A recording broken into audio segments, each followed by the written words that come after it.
मंच पर विराजमान माय होम इंडिया द्वारा आयोजित राजमाता जिजाबाई जयंती के इस कार्यक्रम में उपस्थित इस कार्यक्रम की प्रमुख अतिथि डॉक्टर शांति श्री पंडित, महिला आयोग की अध्यक्षा रेखा शर्मा जी, राष्ट्र सेविका समिति की पर्यावरण गतिविधि की दिल्ली प्रांत की प्रमुख बहन डॉक्टर चारू जी, स्त्री शक्ति अखिल भारतीय स्त्री शक्ति जी की पहले अध्यक्ष रही और अभी उपाध्यक्ष है ऐसी बहन नैना सहस्त्रबुद्धे जी, और इस देश में दलितों की कुचली हुई आवाज़ को मुखर होकर समाज के सामने रखने वाली बहन अदिति पासवान, और हमारे माय होम इंडिया के दिल्ली एनसीआर के अध्यक्ष बलदेवराव सचदेवा जी, और इस विशाल सभागार में, खचाखच भरे हुए सभागार में जब ऐसे सोचा गया कि इस कार्यक्रम में किसको इनवाइट किया जाए, तब पहले सब आयोजक बहनों का कहना था कि महिलाओं को बुलाएंगे। मैंने कहा अगर जिजा माता का चरित्र बताना है और जिजा माता का आदर्श आज सबके सामने रखना है, उनका गुणगौरव यदि करना है, महिला सशक्तिकरण की अगर बात करनी है, तो सभागार में 50% पुरुष होना जरूरी है। लेकिन जिजा माता के नाम से जो एक चैतन्य मैं देख रहा हूं, इस सभागार में 70% से अधिक मातृसत्ता यहां पर उपस्थित है, बहनें उपस्थित हैं। आमतौर पर पार्टी के कार्यक्रमों में या किसी भी सामाजिक कार्यक्रम में जब मुझे बुलाया जाता है और जब मैं देखता हूं कि महिलाओं की संख्या बहुत कम है, ना के बराबर है, तब मैं चिढ़कर बताता हूं कि यह बहुत बड़ी गलती है। यहां पर उपस्थित जितने भी मर्द हैं, जितने भी पुरुष हैं, क्यों अपने माँ को नहीं कहते, क्यों अपनी पत्नी को नहीं कहते, क्यों अपनी बुआ को नहीं कहते, बहन को नहीं कहते, बहू को नहीं कहते कि इस कार्यक्रम में तुम भी आ जाओ। इस राष्ट्र के जागरण के लिए जो भी कार्यक्रम होते हैं, उसे उन्होंने भी सुनना उतना ही जरूरी है जितना पुरुषों ने सुनना आवश्यक है। लेकिन जब वो नहीं होता तब दुख लगता है।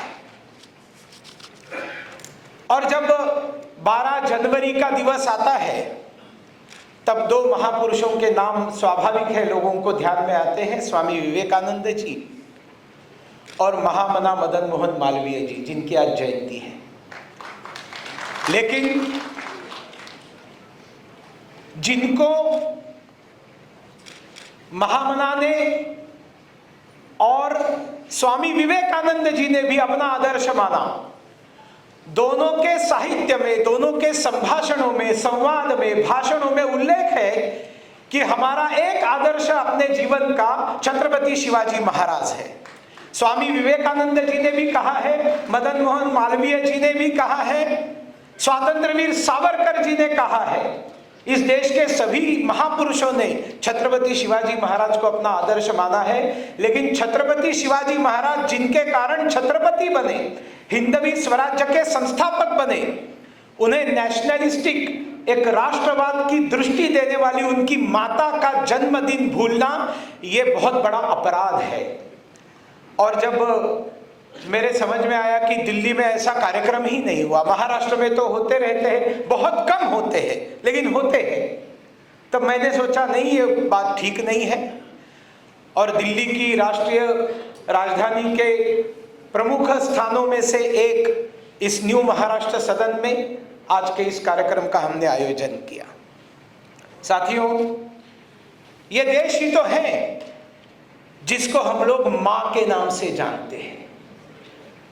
अमेरिका के नसीब में आंटी नहीं है, चाइना के नसीब में चाची नहीं है। औरों के लिए लैंड है, रियासत है, जमीन है, जागीर है, वतन है, स्टेट है, प्रॉपर्टी है, जायदाद है। हमारे लिए ये मां है। और हमारे भारत के हिंदुत्व के विचार की एक विशेषता कृतज्ञता है। हिंदुत्व का विचार कृतज्ञता के आधार पर खड़ा है, ग्रेटफुलनेस के आधार पर खड़ा है। और वो मां जो घर में सबसे पहले उठती है और सबसे आखिर में जो सोती है, सबके लिए खाना बनाती है और सबसे अंत में वो खाती है। सारे परिवार की चिंता पहले करती है, बाद में खुद की चिंता करती है, खुद को मिटा देती है, लेकिन परिवार को खड़ा करती है। उस मां के प्रति ग्रेटफुलनेस, जिस तरह से गौ माता के प्रति ग्रेटफुलनेस, इसीलिए उसको हम मां कहते हैं कि सारा गौवंश है कि जो हमारे देश की एक जमाने से ग्रामीण अर्थव्यवस्था का सबसे बड़ा केंद्र बिंदु बना था। इसीलिए उसको हमने मां कहना शुरू किया, ग्रेटफुलनेस के कारण। नदियों को हमने मां कहना इसलिए शुरू किया क्योंकि उनके कारण हमारा जीवन है। और जीवन शब्द ये पानी का पर्यायवाची शब्द है। और इसलिए हमारे देश में गंगा हो, और गंगा ही नहीं तो देश में किसी भी नदी को उस गांव की गंगा कहा जाता है। और गंगा लड़की का नाम सबसे ज्यादा आपको दक्षिण में मिलेगा, तमिलनाडु में मिलेगा, आंध्र में मिलेगा। नदी को भी हम मां कहते हैं। यह मां का महत्व है। देश को भी हमने माता इसीलिए कहा, माता पृथ्वी पुत्रोहम पृथिव्याम, माता भूमि ही, भूमि हमारी माता है और पृथ्वी के हम सारे पुत्र हैं। और अगर हम सब पृथ्वी के पुत्र हैं तो स्वाभाविक है वी आर ऑल रिलेटिव्स, भाई बहन हैं। और इसलिए अयम निजहा परोवेति धारणाम लघुचेतसाम उदार चरिता नाम तु वसुधैव कुटुंबकम। हमारे देश में कहा गया कि ये मेरा है, ये तेरा है, ये संकुचित हृदय की भावना है। सारा विश्व एक परिवार है। यही उदार चरित का, उदार हृदय का, उदार विचारधारा का लक्षण है। यही तो लक्षण था कि स्वामी विवेकानंद जी ने जब शिकागो में 9/11 को भाषण दिया था और उन्होंने जब बहनों और भाइयों कहा, तब सतत 2-3 मिनट तक तालियों की गूंज होती रही। इन्हीं स्वामी विवेकानंद जी को एक अत्यंत सुंदर अमेरिकन लड़की मिलने के लिए आई और कहती है, Vivekananda ji will you marry me? तो विवेकानंद जी कहते हैं, क्यों, तुम मुझसे शादी क्यों करना चाहते हो? वो लड़की कहती है, मुझे आपके जैसा तेजस्वी पुत्र चाहिए। विवेकानंद जी कहते, बस इतनी सी बात है। अपने स्थान से उठे और उस लड़की के चरण छूकर कहा, ले हो गया मैं तेरा बेटा, तुमको मेरे जैसा तेजस्वी बेटा चाहिए था ना, शादी करने की क्या आवश्यकता है? Yes I am your son, treat me as your son. ये भारत है। ये तो सबको पता है। लेकिन कल्याण के सूबेदार की बहू को जब आबाजी उठाकर लाते हैं, एक युद्ध में जीतकर, इस्लाम का साम्राज्य रहा हजार वर्ष से अधिक, और शत्रु पक्ष की महिलाओं को लूटकर जनाने में रखना, किसी का जनाना 500 महिलाओं का, किसी का जनाना 700 महिलाओं का। कुछ कुसंस्कार मराठा सरदारों में भी आए थे। कल्याण के सूबेदार की बहू को उठाकर नजराना करके पेश किया गया छत्रपति शिवाजी महाराज को। जैसे छत्रपति शिवाजी महाराज ने देखा कि शत्रु पक्ष की एक बेटी को उठाकर लेकर आए हैं, बहू को उठाकर लेकर आए हैं, आंख लाल हो गई शिवाजी महाराज की। गुस्से से उन्होंने आबाजी की तरफ देखा, आबाजी ये क्या किया आपने?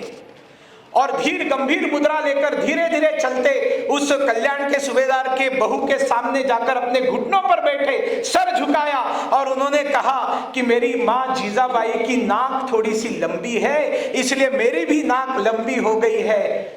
मेरी मां भी अगर तुम्हारे जैसी सुंदर होती तो मैं भी शायद सुंदर हुआ होता। यह शिवाजी महाराज का चरित्र है।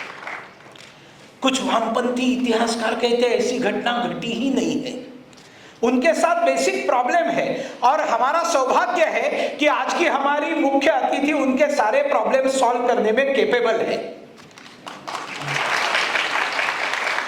साथियों, पुरुष का नाम रखने का जब समय आता है हमारे देश में, हम नाम रखते हैं लक्ष्मी नारायण। पहले लक्ष्मी होती है, बाद में नारायण। जानकी वल्लभ, पहले जानकी बाद में वल्लभ। हमारे देश में राधे श्याम नाम होता है मर्द का, पुरुष का। पहले राधा होती है, फिर श्याम होता है। पहले सीता होती है, फिर राम होता है। सीताराम यहां पर मर्दों का नाम होता है। पहले महिला है, बाद में पुरुष है। दुर्भाग्य से सीताराम येचुरी इसको समझ नहीं पाए, और वो पदयात्रा करने वाले पदयात्रा वीर भी समझ नहीं पाए। अगर इतना ही शौक था हिंदुत्व से, इतनी ही नफरत थी राम और सीता से, इतना ही तिरस्कार था, तो क्यों नहीं अपना नाम एफिडेविट करके लेनिन स्टेलिन येचुरी करवा लिया आपने? अभी भी सीताराम को ही लेकर चल रहे हो ना। हमारे यहां पर पहले महिला है, फिर पुरुष है। इसलिए गणपति बाप्पा की आरती करते समय, किसी भी भगवान की आरती करते समय हम कहते हैं त्वमेव माता च पिता त्वमेव, तुम पहले मां हो और बाद में हमारे पिता हो, पहले मां है।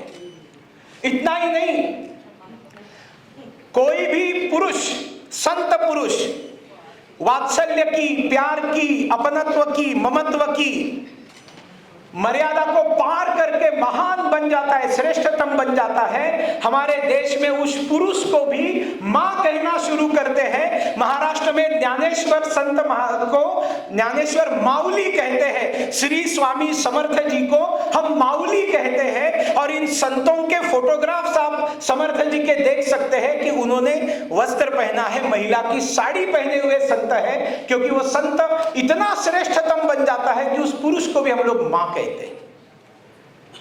लेकिन उस देश के अंदर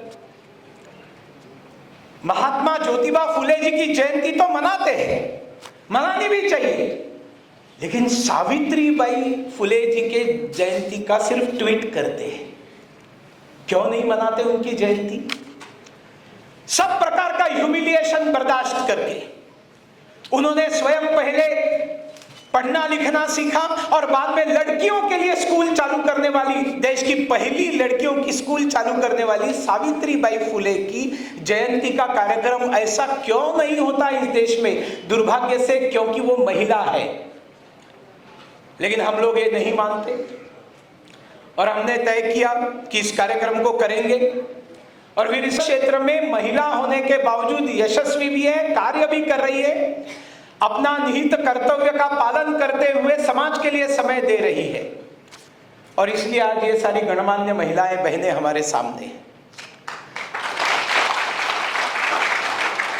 कैसी परिस्थिति थी महाराष्ट्र की? बहुत भयावह परिस्थिति सारे देश की थी। दिल्लीश्वरो वा जगदीश्वरो वा, दिल्ली में जो बादशाह बैठा है वही जगदीश्वर है, वही भगवान है, उसके अलावा कोई भगवान नहीं है। लगभग 700 वर्ष की गुलामगिरी के बाद में भारत के जो हिंदू थे, उन हिंदुओं की यह मानसिकता बन गई थी, क्योंकि चारों ओर केवल मुस्लिम राजाओं के साम्राज्य थे। कुतुब शाह हो, निजाम शाह हो, आदिल शाह हो, औरंगजेब हो, और कोई हिंदू राजा हो सकता है ये कोई सोच भी नहीं सकता था। राजपूतों का पौरुष पराक्रम, मराठाओं का पौरुष पराक्रम, कोई कमी नहीं थी। लेकिन ये सारा पौरुष और पराक्रम, तेज, ये सारा समर्पित था किसी ना किसी मुगल या मुस्लिम सरदार के चरणों में। उनके दरबार में नौकरी करते थे सब। कोई पराक्रम किया तो कोई जागीर मिलती थी, उस जागीर में खुश रहते थे। एक महिला ये देख नहीं सकती थी, एक महिला ये देख नहीं सकती थी कि आक्रमण होते हैं और वहां पर हिंदू महिलाओं को उठाकर लेकर जाया जाता है, जनानों में भर्ती किया जाता है। एक महिला ये देख नहीं सकती थी कि हमारे देवी देवताओं का अपमान होता है, मंदिर तोड़े जाते हैं, वहां पर मस्जिदों की तामीर होती है, वहां के पंडित पुजारियों की हत्या करके उन मूर्तियों को तोड़कर, साथ में कुछ गौ माताओं को तोड़कर, सबका मलबा एकत्रित करके वहीं पर उसको दफनाकर उसके ऊपर मस्जिद की तामीर की जाती थी। एक महिला ये देख नहीं सकती थी। उस महिला का नाम था, जिसको हम लोग महाराष्ट्र में आई को आऊ कहते हैं, इसलिए हम लोग बहुत प्यार से जिजा माता को जिजाऊ कहते हैं। एक प्रसंग मैं आपको बताना चाहता हूं जो आपने इमेजिन भी नहीं किया होगा और आपने सुना तो होगा ही नहीं। लखुजी जाधवराव ये जीजामाता के पिताजी थे और जीजामाता के एक भाई का नाम दत्ताजी जाधवराव था, सगे भाई का नाम। जीजामाता का विवाह शाहजी भोसले से हुआ था, शिवाजी महाराज के पिताजी शाहजी भोसले।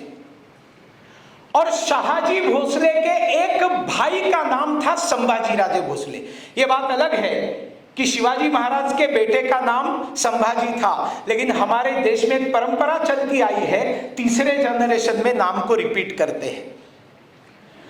तो ये शाहजी महाराज का एक भाई था, उसका भी नाम संभाजी था। और ये सब लोग निजाम शाह के दरबार में नौकरी करते थे, वो सभी उनके दरबार के सरदार थे। और वो एक दिन ऐसे ही दरबार खत्म हो गया, सब लोग बाहर निकले, कुछ लोग अंदर थे बातचीत कर रहे थे, कुछ लोग बाहर निकले थे, कुछ लोग घर के रास्ते पर निकल गए थे। और अचानक ये लखुजी जाधव मतलब जीजामाता के पिताजी के सरदारों में से एक खंडागड़े उनका नाम था, उनका एक हाथी था। वो हाथी अचानक मदमस्त हो गया और इधर उधर भागना उसने शुरू किया और एकदम बाहर का जो माहौल बिगड़ गया। उस हाथी के पैरों के नीचे कई लोग कुचले गए और एक अचानक ऐसी हड़बड़ाहट हो गई कि हाथी जो है एकदम बेकाबू हो गया है। जैसे हाथी बेकाबू हो गया है दिखाई दिया तो वहां पर जीजाबाई का भाई दत्ताजी जाधवराव वहां पर उपस्थित था और वो तुरंत अपनी तलवार निकालकर उस हाथी को कंट्रोल करने के लिए चला गया। हाथी के ऊपर जो माउंट बैठा था उस माउंट को उस हाथी ने फेंक दिया और वो किसी का कंट्रोल में नहीं था और उस हाथी के ऊपर दत्ताजी ने हमला किया। वो जो हाथी था वो संभाजी महाराज का हाथी था, मतलब जीजाबाई के पति शाहजी के भाई का हाथी था। और जैसे उसको पता चला कि ये दत्ताजी उस हाथी के ऊपर हमला बोल चुका है और एक तलवार के घाव से उसने हाथी की जो ट्रंक है, जो सूंड है, उसको काट भी डाला है, ये आंख बबूला हो गया और संभाजी दत्ताजी की तरफ दौड़कर गया। हाथी को मत मारो, हाथी को मत मारो, हाथी को मारने की जरूरत नहीं है। लेकिन दत्ताजी के सर पर भूत सवार था और वो हाथी को बुरी तरह से विभल कर रहा था, उसके ऊपर हमला कर रहा था और हाथी को छोड़कर युद्ध चालू हो गया, लड़ाई चालू हो गई दत्ताजी और संभाजी की। और उस युद्ध में, उस भयंकर लड़ाई में दत्ताजी मारा गया संभाजी के हाथों। खबर पहुंची ये दत्ताजी के पिताजी को और उनको पता चला बेटा गुजर गया। और जैसे वो पता चला तब अपने भाई को बचाने के लिए शाहजी आ गए और अपने बेटे का बदला लेने के लिए दत्ताजी अपने लखुजी आ गए। और उस एक बहुत बड़ी लड़ाई में जिस तरह से दत्ताजी मारे गए, जीजामाता के भाई मारे गए, उसी तरह से शाहजी के भाई संभाजी भी मारे गए। इतना भयंकर युद्ध सिर्फ एक हाथी को लेकर, और वो कंट्रोल में नहीं आ रहा था। और बाद में आखिरी लड़ाई चालू हो गई लखुजी जाधवराव की और जीजामाता के पति शिवाजी महाराज के पिता शाहजी के बीच में, मतलब दामाद और ससुर के बीच में। ये भूल गए कि ये मेरे बेटी का सुहाग है और भयंकर लड़ाई चालू हो गई इन दोनों के बीच में। और ये खबर अंदर जब निजाम शाह को मिली, वो गुस्से से बाहर आ गया और उसने आह्वान किया कि चुप हो जाओ, चुप हो जाओ, शांत हो जाओ। तब ये दोनों शांत हो गए। मतलब ये आपस में लड़ रहे थे, किसी के बताने पर शांत नहीं हो रहे थे। जब निजाम शाह आकर कहता है शांत हो जाओ, ये लोग शांत हो गए। जीजामाता के घर में एक समय 2 लाशें आई। एक लाश उसके अपने सगे भाई की थी, एक लाश उसके अपने देवर की थी। कोई भाई के लिए रो रहा था, कोई देवर के लिए रो रहा था। जीजामाता किसके लिए रोए? जीजामाता रो रही थी महाराष्ट्र की फूटी किस्मत के लिए।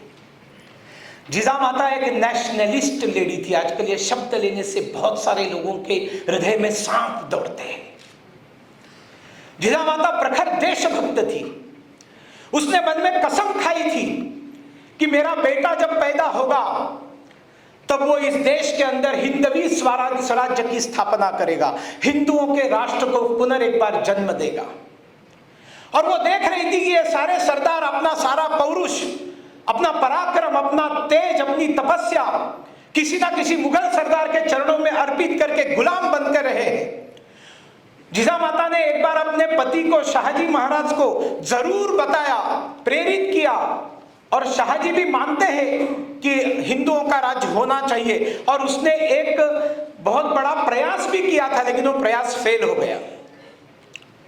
लेकिन जब शिवाजी महाराज हो गए तब जिजामाता ने बचपन से ही, कहते हैं कि बेटा जब गर्भ में होता है तब माँ जो पढ़ती है, माँ जो सोचती है, जो चिंतन करती है, जो देखती है, उसका संस्कार गर्भ के अंदर बच्चे के ऊपर होते रहता है। पूरी तरह से हिंदू धर्म के अलग अलग ग्रंथ पढ़ना, पोथियाँ पढ़ना, भजन करना, देव पूजा में लीन होना, ये जीजाबाई करती थी। और जब बेटा पैदा हो गया शिवनेरी के किले पर, तब एक बहुत बड़ा आनंद जीजाबाई के साथ साथ सभी लोगों को हुआ कि बेटा पैदा हुआ, बेटे का नाम शिवाजी रखा गया। और शिवाजी की परवरिश करते समय जीजामाता ने रामायण और महाभारत की कहानियां उनको बताई, जो हमारा इतिहास है। जेएनयू में जो गंजेड़ी पहले रहते थे, ये सब बोलते थे कि ये इतिहास नहीं है, ये सब पौराणिक कथाएं हैं, ये सत्य नहीं है। सत्य अगर नहीं होता तो इतना गहरा असर पूरे भारतवर्ष के ऊपर रामायण और महाभारत का नहीं होता। आपको मालूम होना चाहिए, स्वामी विवेकानंद जी की माता जी के भी आप अगर चरित्र पढ़ेंगे तो विवेकानंद जी के माता जी ने भी बचपन से नरेंद्रनाथ को रामायण और महाभारत के पाठ पढ़ाए थे। माँ का ये कर्तव्य था बेटे को घड़ाना, उसको एक विजन देना, एक दृष्टि देना, और माँ ने अपने बेटे को एक दृष्टि दी। और आप लोग शिवाजी का इतिहास बताने के लिए, मैं उनकी कहानियां बताने के लिए यहाँ पर नहीं हूँ, लेकिन कई अपने छोटे से डॉक्यूमेंट्री में देखा, अचानक बनाए हुए। एक दिन पहले मैंने निवेदन किया सुरेश चौहान के जी को कि मुझे एक डॉक्यूमेंट्री बनाकर दीजिए, उन्होंने एक दिन में बनाकर हमारे सामने रखी। लेकिन उसमें भी हमने ये सुना कि कैसे एक से एक ऐसे मुहिमों पर भेजती थी माता की जहाँ पर से वापस आने की गुंजाइश नहीं थी।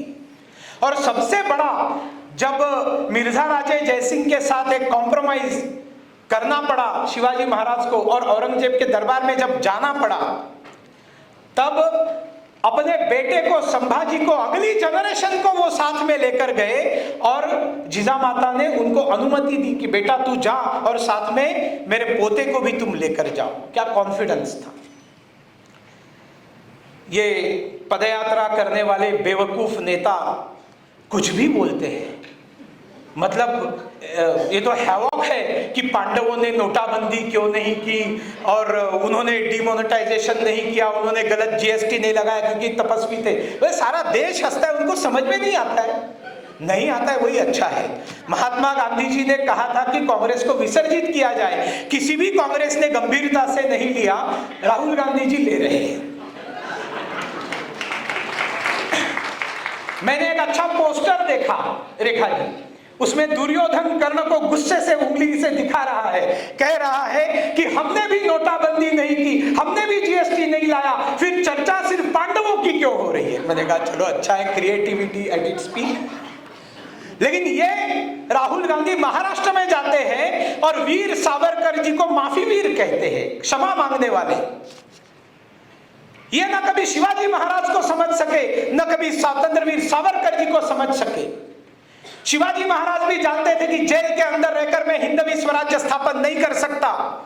सावरकर जी भी जानते थे कि अंडमान की काल कोठड़ी में रहकर मैं अंग्रेजों को इस देश से बाहर नहीं निकाल सकता। साम दाम दंड भेद, मुझे बाहर निकलना है, बाहर निकल के अपने घर में रिटायर्ड लाइफ नहीं मनाना है, फिर एक बार वही काम करना है जिसके लिए जेल में भेजा गया था।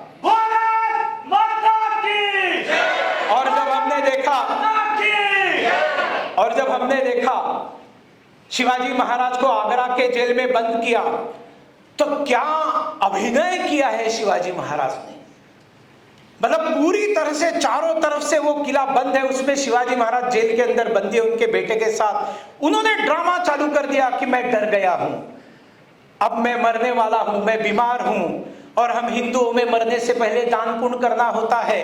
और बहुत बड़ा ड्रामा। औरंगजेब ने सोचा ये तो डर गया, ये अभी क्या करेगा, मेरे बंदी में है, और वो दान पुण्य करना चाहता है, क्या मिठाई बांटना चाहता है, ले बांट मिठाई। और पिटारे भर भर के मिठाइयां भेजते रहे, शिवाजी महाराज उसको हाथ लगाते रहे, पिटारे भर भर के मिठाइयां जाती रही, गरीबों में बंटती रही, लगातार कई महीनों तक चलता रहा।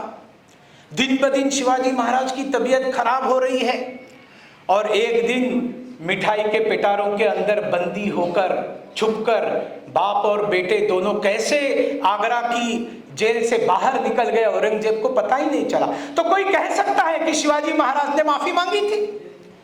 शिवाजी महाराज ने, अफजल खान ने जब चारों तरफ से घेर लिया था प्रतापगढ़ को, तब यही कहा था मैं तुमसे डर गया हूं, मैं सरेंडर होना चाहता हूं, आ जाओ, आधा रास्ता तुम आ जाओ, आधा रास्ता मैं आता हूं, हम बातचीत करते हैं। और जाकर पेट में छुरा घोंपकर उस अजस्त्र राक्षस को खत्म कर दिया था।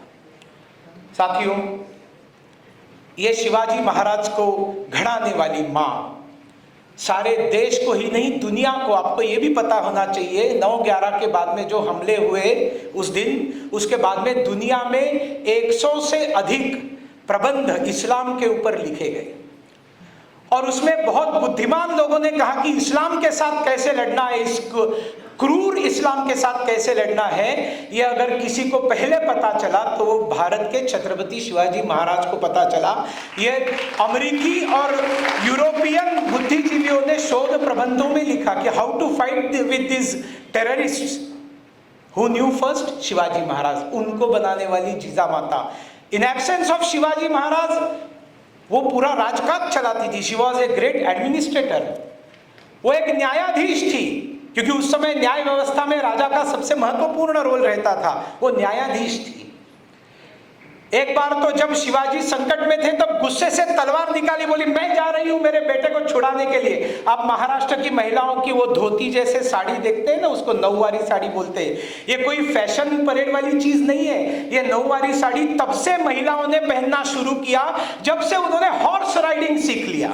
लड़ने के लिए तलवार हाथ में उठाकर अगर हॉर्स राइडिंग करना है तो जो अभी जो साड़ी आप पहनते हैं उससे आप हॉर्स राइडिंग नहीं कर सकती, लेकिन वो जो धोती वाली साड़ी है उससे महाराष्ट्र की देवी अहिल्या से लेकर सारी महिलाएं ये हॉर्स राइडिंग करती थी, लड़ती थी। So Jija Mata was a warrior as well. साथियों, आज इस कार्यक्रम में हम सब लोग इतनी बड़ी संख्या में उपस्थित हुए, मैं आप सबको बहुत बहुत धन्यवाद देता हूं। लेकिन मेरा और एक निवेदन है, ये कार्यक्रम पूरा सुनकर, खास करके कम से कम जीजा माता के कार्यक्रम में महिलाओं ने नहीं कहना चाहिए मुझे घर जाकर खाना बनाना है ना। तो जीजा माता जी के इस कार्यक्रम को हम पूरा सुनेंगे, फिर राष्ट्रगीत कहेंगे और उसके बाद में ही हम इस हॉल से विदा लेंगे। ये मेरा आप सबसे निवेदन है, क्योंकि हमें इन सबको सुनना है। और साथियों, एक बात बोलने बगैर मैं रुक नहीं सकता।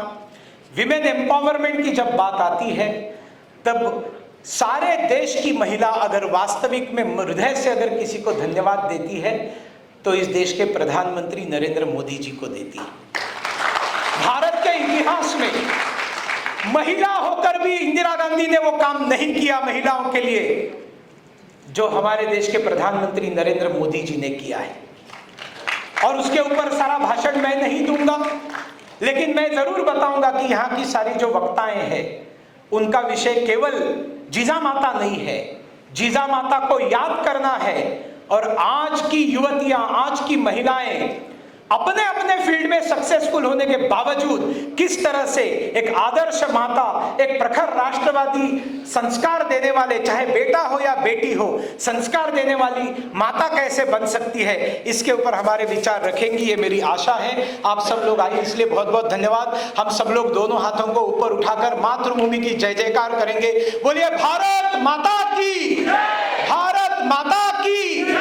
मैं कहूंगा राजमाता जीजाबाई अमर रहे, आप 2 बार कहेंगे अमर रहे, अमर रहे। राजमाता जीजाबाई।